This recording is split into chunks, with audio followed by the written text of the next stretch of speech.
Всем привет! Веду репортаж с места событий. Команда организации IEC готовится к Хэллоуину, а это значит, что совсем скоро... Бу! Ай! Марья!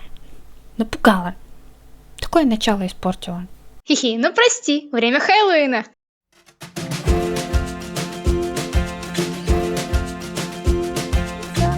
Давайте я вам пока тайком покажу, как мы собираемся. Вон главный модник на районе никак не может определиться, что надеть.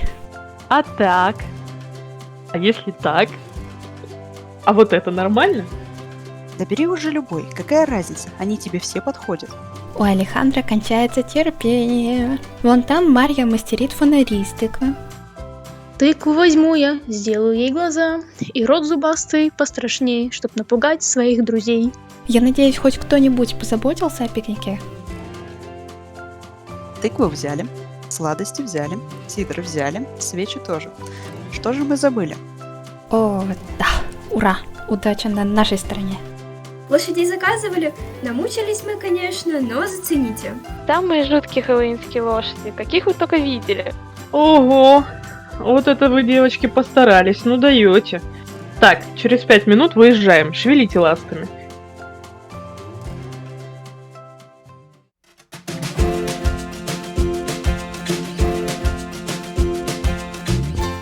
Ух, давненько я тут не была. Вроде что-то поменялось. Ту башню я не помню, например.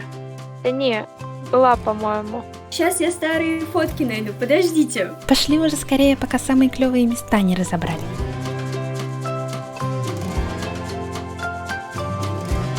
Ну что, кто похвастается своей самой страшной историей? Давайте я. Она очень страшная, я вас уверяю. Самый сок в ней в том, что все происходило на самом деле. Я видел собственными глазами. Случилось это несколько лет назад. Накануне Хэллоуина, вот прям как сегодня, наш город стали украшать к празднику.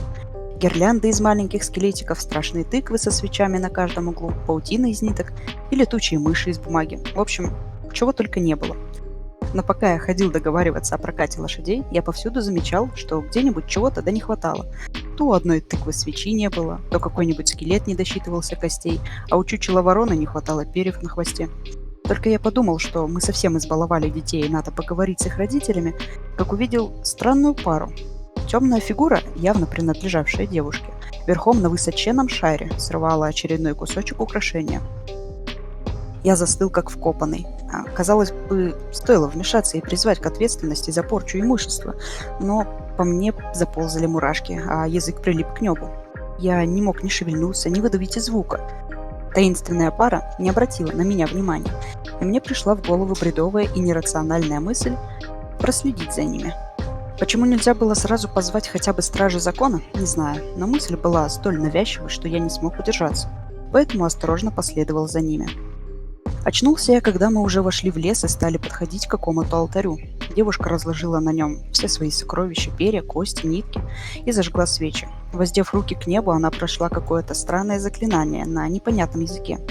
Для меня до сих пор остается загадкой, как я смог проделать за ними такой долгий путь, оставшись незамеченным. Но тут все предметы стали притягиваться друг к другу. От них разлился яркий белый свет, и на алтаре оказалась дивная лошадь с великолепными украшениями в виде рогов. Признаюсь, она была прекрасна настолько, что я позабыл о безопасности. Лишь в последний миг я услышал позади себя топот копыт, а когда обернулся, то едва успел пригнуться. На меня добил лошадиный скелет. Своим ржанием он привлек к нам внимание, и теперь я был как на ладони для остальных участников, скорее всего, воскрешения. Вороной прежде Шайер теперь скалился на меня своей огненной пастью, с острыми зубами, как из ниоткуда. Возникло мерзкое болотное существо с заплывшими глазами, а с другой стороны на меня шла, нацелив рога в живот, прекрасная воскресшая кобыла. Последнее, что я помню, это безумный смех и кусочек маски девушки, испортившей наши украшения. Потом я уже переводил дыхание дома, чудом унеся ноги из того страшного места. Ну и наврал ты, стрекороба, конечно. Не бывает живых скелетов и лошадей с зубами, как у волка. Но я вам клянусь, я был там. Погодите, а когда вы в последний раз видели Джо?